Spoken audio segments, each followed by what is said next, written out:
Hello, my name is James Woodford, and I'm so blessed to be able to share this with you today. I have a story that is truly, I think, unique, because for someone that had never believed in God, not truly, to suddenly realize and be made to realize that heaven is real, it exists, and Jesus is real. I want you to know something. I'm not a pastor, I'm not a preacher, I'm truly not. I'm just someone that was chosen to have this incredible experience.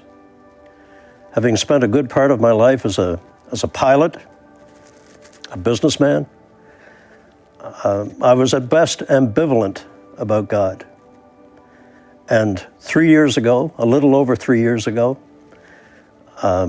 with complications from an illness, I died. I was clinically dead and saw something truly incredulous, something that I never dreamed could ever be real. For me, I'm sad to say, Christians were someone who, I don't know, I just couldn't understand. If it wasn't in a technical manual, how can you believe it? That was the pilot side of me. I had to see the technical issues behind something to truly understand it. And what I realized now, of course, was I had no faith. So if I'm not a pastor and a preacher, then what am I? Look, I'm just a traveler. All my life I've traveled the globe.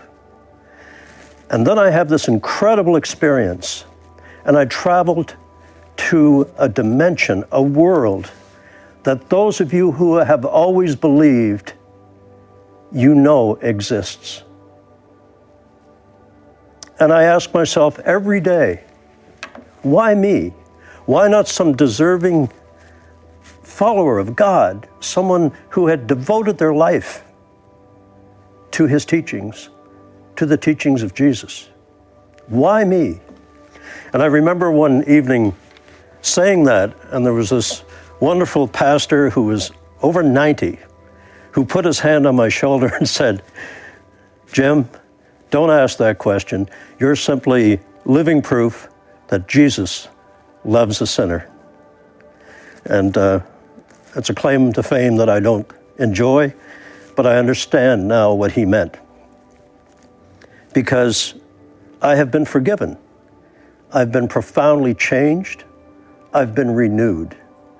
And so I want to share with you this journey. And it is called Heaven, an Unexpected Journey. I wish with all my heart that I had discovered this at the beginning of my life. But I look back now on my life, and I see the hand of God on the narrow escapes that I had as a pilot. All the things that I thought I survived because of my own skill. But you see, God works in wonderful ways in everyone's life. You just have to recognize it. You just have to see his hand guiding you. And I had to live most of my life before I realized that the hand of God was upon my life. And so I pray with all my heart that this story will be a blessing for you. I was born in the province of Newfoundland, Canada, and in the northeast. When I was a young boy growing up in the 50s and 60s, how many people got around was by small aircraft because of the impassability of the roads and so on. But so I grew up watching these planes, and I developed a love for aviation very early on. And to me, it was just such an incredible thing that to be able to fly above the earth and to look down.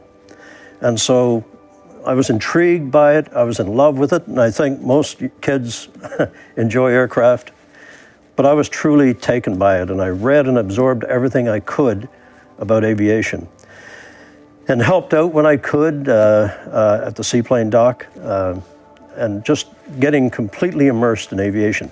And eventually, when I got old enough, my mom, bless her heart, and I think all mothers know the longing in their children's hearts, but our financial circumstances were not good. My father had died when I was 2. My mother was widowed in her early 20s with 2 young children. But somehow she arranged for me to go to flying school.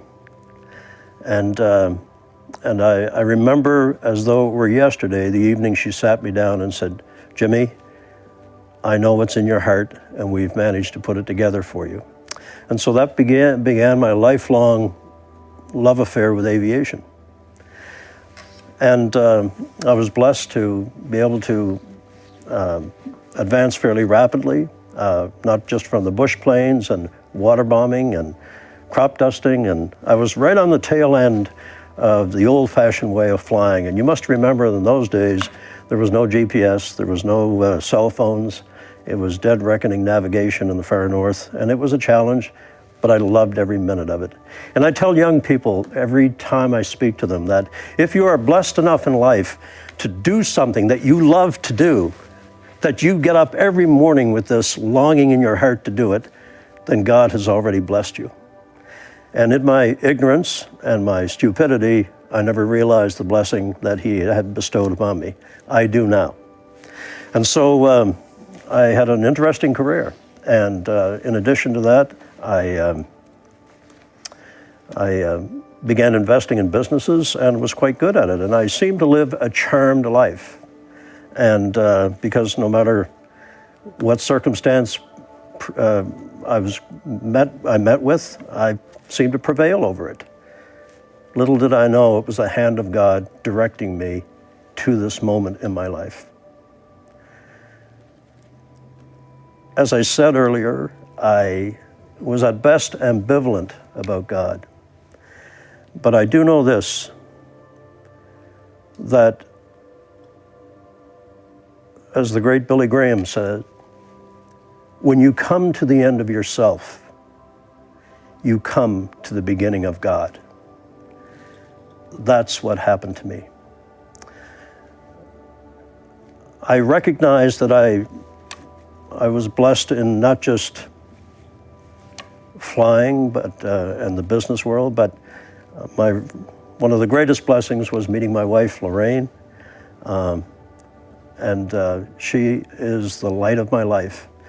And I say in the dedication of this book, I realize now she was my first angel. And I'm so grateful to God for having her in my life. Because you see, Lorraine always had what I lacked, and that is a strong belief in God and in the goodness of God. She and her sisters, who would play a big part in what happened to me later, had a deep and abiding love of God. And I would remain silent, but I would in my silence, I would think, how can intelligent people believe in these old legends written by ancient men in dusty old books? Folks, I tell you this, the Bible is the operator's manual of your life. It is how to live your life. And I read it and study it every day now because I'm trying to understand as much as I can so that I will no longer be ignorant in the ways of God. You know, it's interesting. I seem to have done it in reverse. Most people are raised Christian, they go to church, they have a loving Christian family, they come up through, they study the Bible, it's part of their education, and they eventually become involved with the church and live their life according to the Word of God. Then they pass and they go to where they've always believed they would go. I've done it backwards. I went to heaven, and now I'm coming back and learning everything in the reverse direction. So, my scriptural knowledge is limited. I have no knowledge of theology, but I'm trying hard every day to learn. But I do know this, that God, I think, chooses the most unlikely candidates to have this experience. And I know now that I am certainly not alone, not by a long shot. When I speak to people, many times people will come up to me very shyly and say, Jim, 10 years ago, I had a heart attack. I saw angels. Or I died on the operating table. I saw my mother. Or I saw God. Or I saw Jesus. And many people are reluctant to come out and talk about that. But you see, I had to come out and talk about this because I stood in front of Jesus Christ, the Son of God, and He gave me a commission. He gave me a commission to go and tell my brothers and sisters of the wonders we have shown you. And so today, that's what I want to do. As I said, I led a charmed life. But I was filled with the need for material things.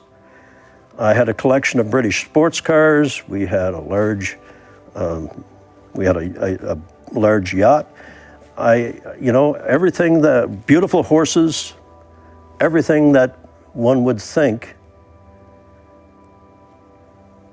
epitomized the classic American-Canadian dream of success. And yet, and I never admitted this openly, I would lay awake in the middle of the night and I would have this yearning inside of me, this feeling that, is this all there is? Is this all there is? And I would interpret that feeling as, well, I must need a faster car or a newer Jaguar or a bigger plane or a bigger boat. And I'd go and I'd buy those things and I'd play with them for a week, and guess what? The yearning would be back. The yearning would come back. Do you know what that yearning is? And I think if you're honest with yourself, most of us will admit to this feeling, is this all there is? What that feeling is your soul wanting to go back to the source from which it came, God's light. In each one of you, and I was shown this, in every one of you, you have no idea how truly special you are. That in each of you is the light of God, the light of God. But with life and in the throes of making a living, trying to compete with the next person, we allow that light to get dim. And my light, I think, was almost extinguished. But yet, God in His mercy stands forever ready to take you back. Just as a raindrop falls on a mountain and changes into rivulets of water that eventually become small streams and then brooks, rivers, and flows to the ocean, that raindrop is going back to its source. Your light within you wants to go back to God's light. It wants to go back to its source. And it is miraculous how that can happen if you allow Jesus into your life in a personal way. You don't even have to tell anyone about it. Just call out to Him. Say, I need you in my life. I want you in my life. You know, my favorite picture now is that one of Jesus knocking on the wooden door, quietly hoping the door will open. Jesus knocked on the door of my heart all my life, and I ignored Him. And I am so sorry for that. So desperately sorry that I ignored Him. But it's never too late. That's the wonderful thing. It's never too late to go back to Him. He stands waiting and waiting and waiting for your heart to return to Him, for your light to go back to His light, and then forever someday to be part of His light for all of eternity.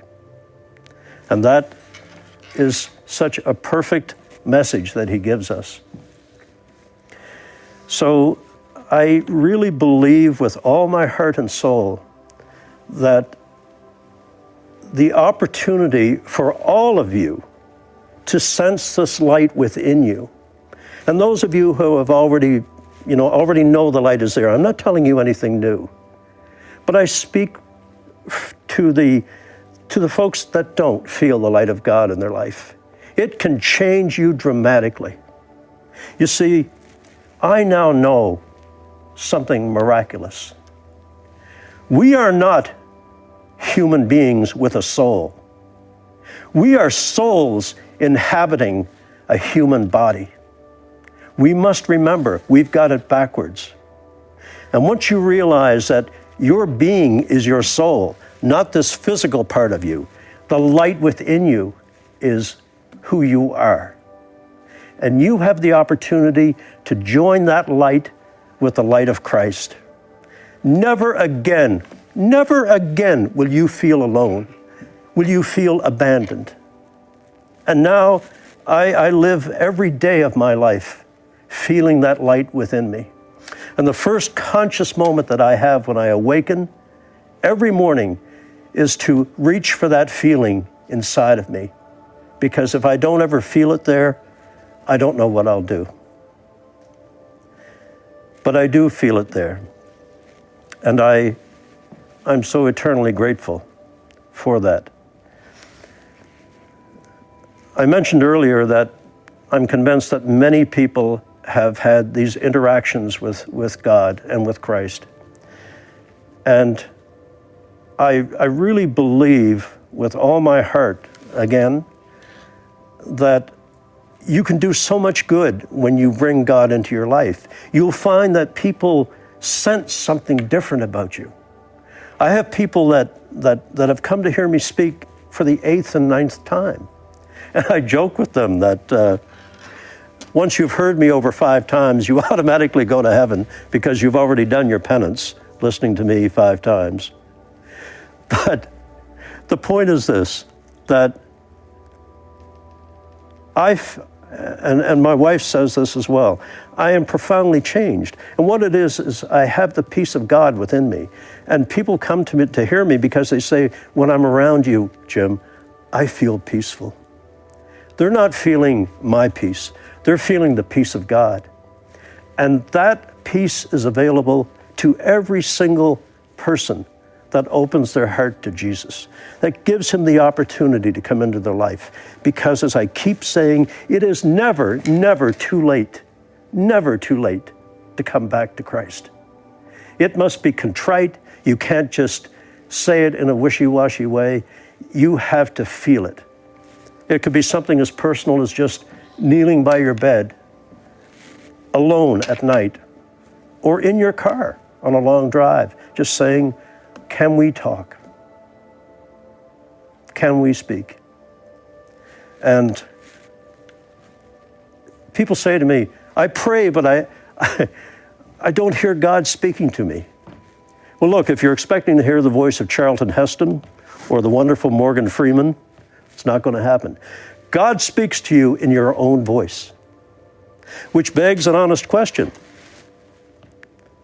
How do I know when it's God and not just my ego or my mind or my consciousness? Believe me, you will know. Because when God speaks to you, you don't hear it here. You hear it here. And I remember when the angels spoke to me, it wasn't just a matter of hearing them. It was like their knowledge and their intensity filled me. I heard them from within me. And that's what you will hear once you commit your life to God. I know that for many who are facing difficult issues, and look, I have no idea why bad things happen to good people. I just don't. I don't think any human being does. But I do know this.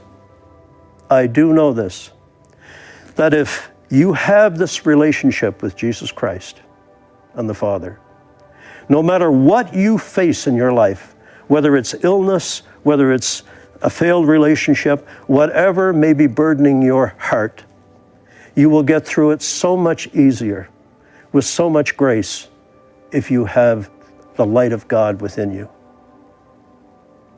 I emphasize this so much, I don't mean to be repetitive, but I want you to feel, to honestly quiet your heart and get a feeling for the love of God. And you will be amazed at what will happen in your life. I know that this isn't tremendously different from anything you haven't heard before, and it's not, but it is my experience. And I feel the profound, as I say, the profound change within me.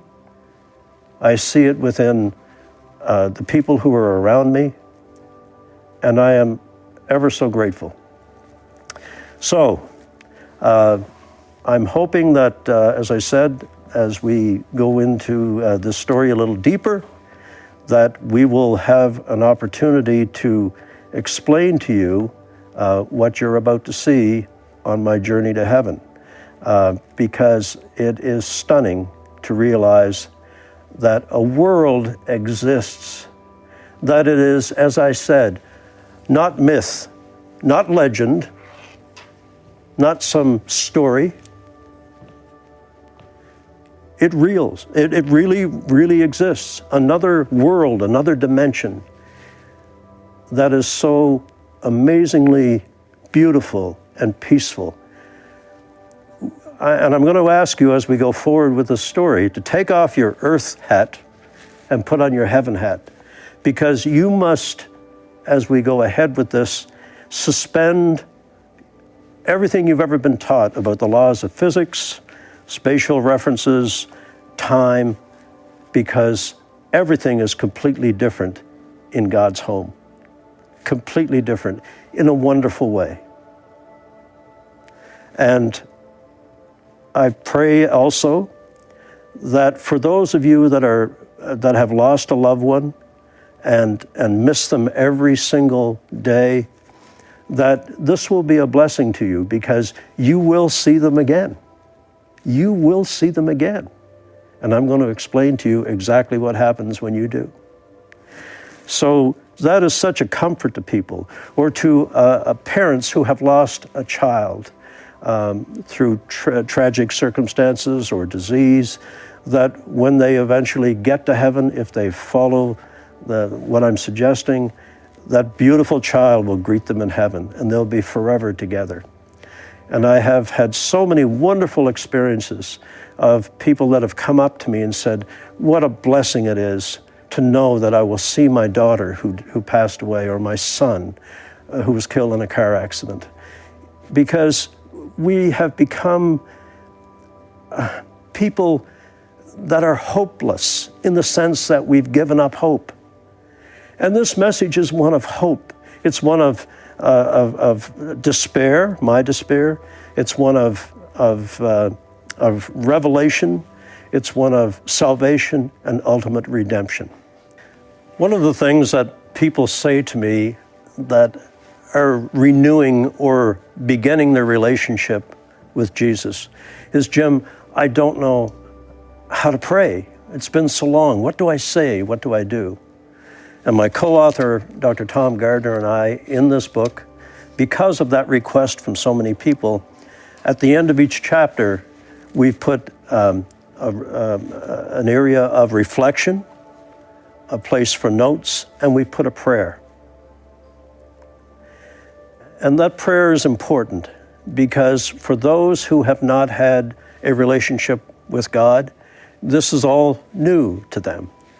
And so I would like you to join me in this prayer just before we begin the actual journey, that God, you come into my life. Please come into my life.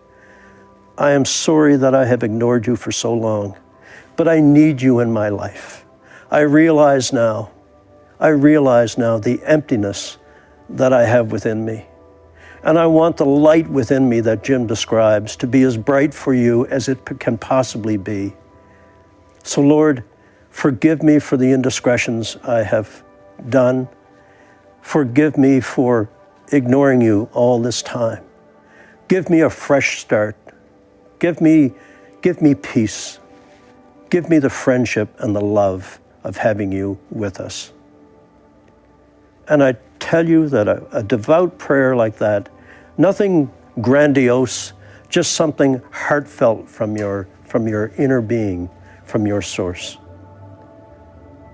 will be such a blessing to you. It truly will be. But as I keep saying, it must come from a part of you that you literally didn't know existed, the light in you. And so I'm eager to tell you about the rest of the story. There's much more to come. And I think you will be